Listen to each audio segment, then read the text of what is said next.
वो मुझसे कहते हैं अभी तेरा समाज तो पागल है। अगर इतना काबिल नेता हमें मिलता तो हम इसे भगवान बना करके पूछते।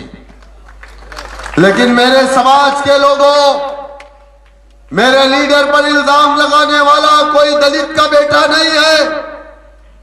मेरे लीडर पर इल्जाम लगाने वाला कोई ठाकुर ब्राह्मण का बेटा नहीं है। मेरे लीडर पर इल्जाम लगाने वाला मुसलमान है।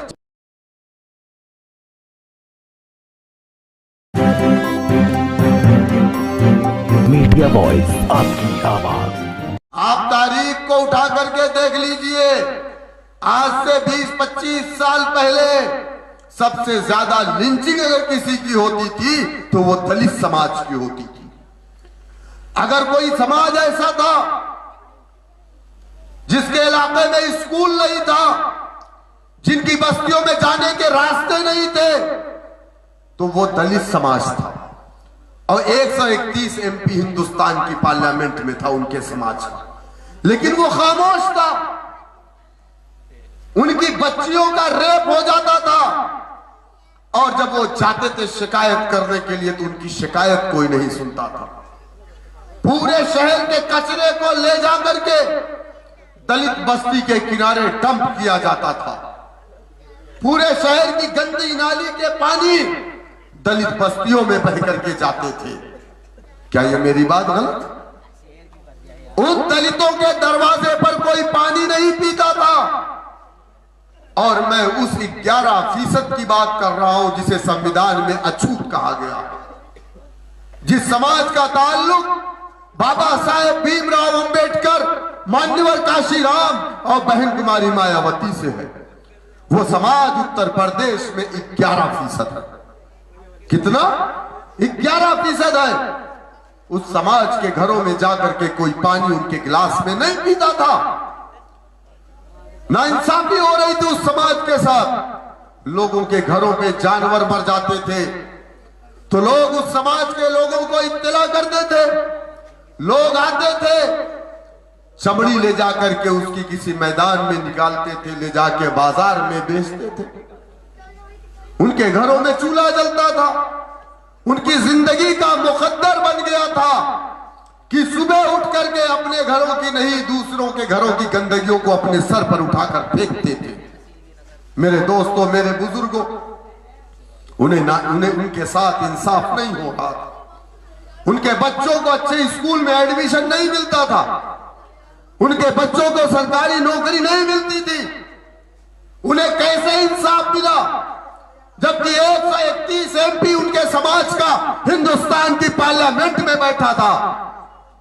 आप समझ रहे हैं कि कांग्रेस ने उन्हें इंसाफ दिया, या आप समझ रहे हैं कि जनसंघ ने उन्हें इंसाफ दिलाया?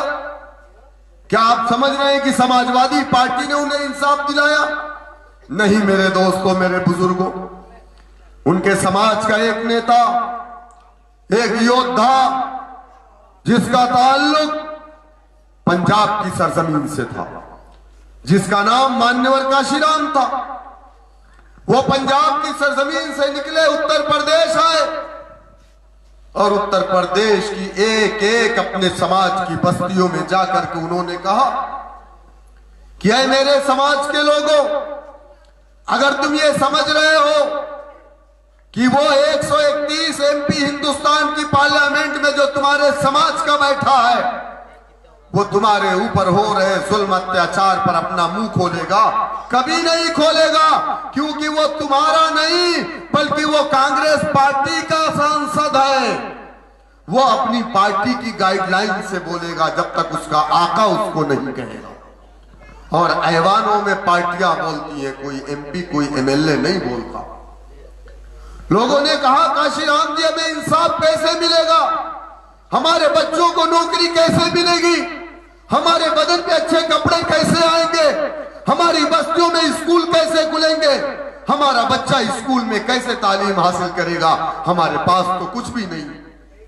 काशीराम ने कहा, सुनो मेरे समाज के लोगों, जमहूरियत की सबसे बड़ी ताकत सियासत होती है। क्या कहा? जमहूरियत की सबसे बड़ी ताकत सियासत होती है। और जिस समाज का अपना सियासी परचम नहीं, जिस समाज का अपना सियासी प्लेटफॉर्म नहीं, जिस समाज का अपना नेता नहीं, उस समाज को कभी इंसाफ नहीं मिलता। तुम्हें इंसाफ तब मिलेगा जब इस प्रदेश की सत्ता की चाबी को अपने हाथ में लोगे। यही वो मास्टर की है जिससे तुम इंसाफ के सारे दरवाजे को खोल सकते हो। लोगों ने मान्यवर काशीराम की इस बात का मजाक उड़ाया। लोगों ने कहा काशीराम आया है, पंजाब से कोई आदमी आया है, अछूत समाज से कह रहा है सत्ता की चाबी अब ये लो भाई। लोगों ने मजाक उड़ाया हमारे दलित भाइयों का। लोगों ने यहां तक कहा कि ये तो गोबर से दाना चुन करके खाने वाला समाज है, यहां तक मजाक उड़ाया। उनकी बहन बेटियों की इज्जतें लूट ली जाती थी, एफआईआर दर्ज नहीं होती थी। लेकिन मान्यवर काशीराम नहीं रुके। मान्यवर काशीराम पर इल्जाम लगा, जो इल्जाम आज हम पर लगाए जाते हैं। मान्यवर काशीराम पर भी यही इल्जाम लगा कि मान्यवर काशीराम बीजेपी की बी टीम है, जनसंघ से पैसा लेके आया। और ये इल्जाम लगाने वाला कोई मुसलमान नहीं था, इल्जाम लगाने वाला काशीराम के समाज का था, जो पुराना कांग्रेसी था। जिस तरीके से आज हम पर इल्जाम लगाए जाते हैं, इल्जाम लगाने वाला खुदा की कसम कोई हिंदू भाई नहीं है, बल्कि मेरे बहुत सारे हिंदू भाई हैं, मेरे दोस्त हैं, मेरे क्लास फेलो रहे हैं। वो मुझसे कहते हैं अभी तेरा समाज तो पागल है, अगर इतना काबिल नेता हमें मिलता तो हम इसे भगवान बना करके पूजते।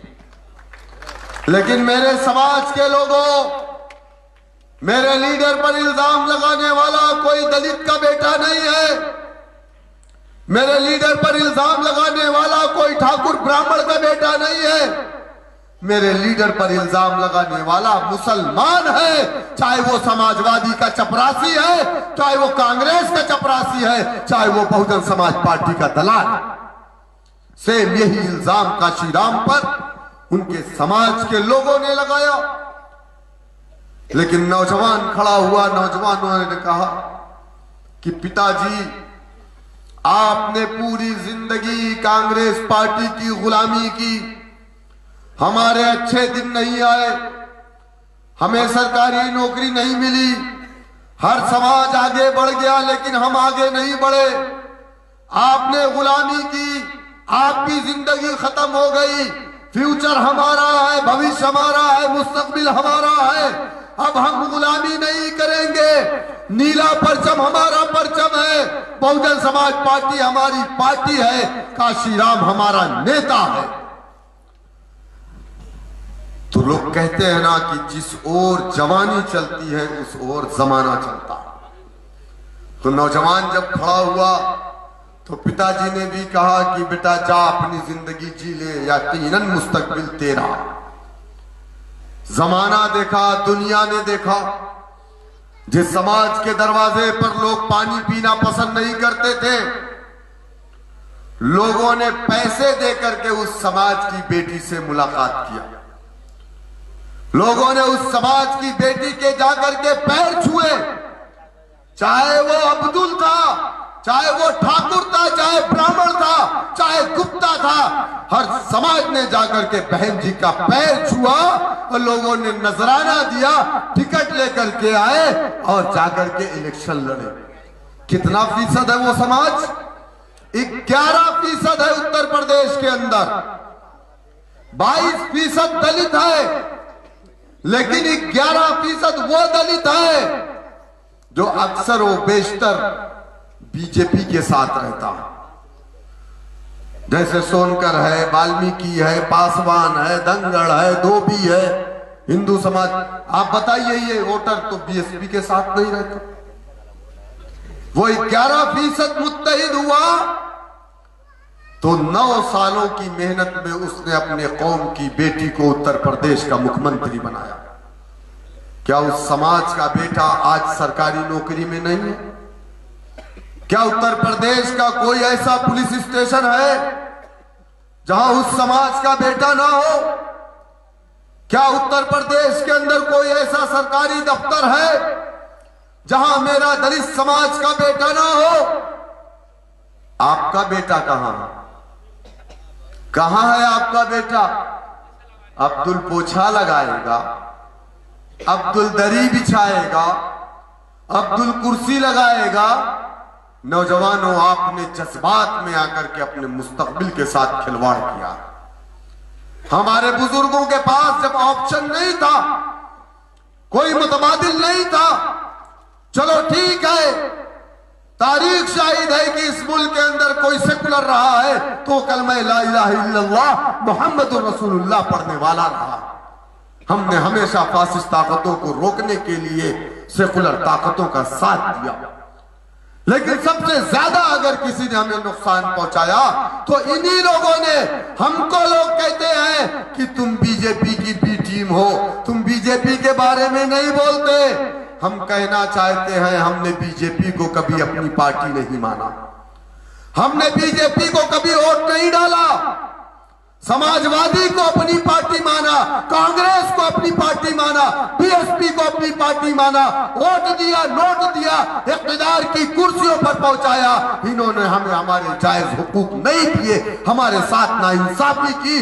जिसने नाइंसाफी की है हम उसके खिलाफ बोलेंगे, क्योंकि बीजेपी हमारी पार्टी ना कल थी, ना आज है, ना इंशाअल्लाह ताला कभी रहेगी।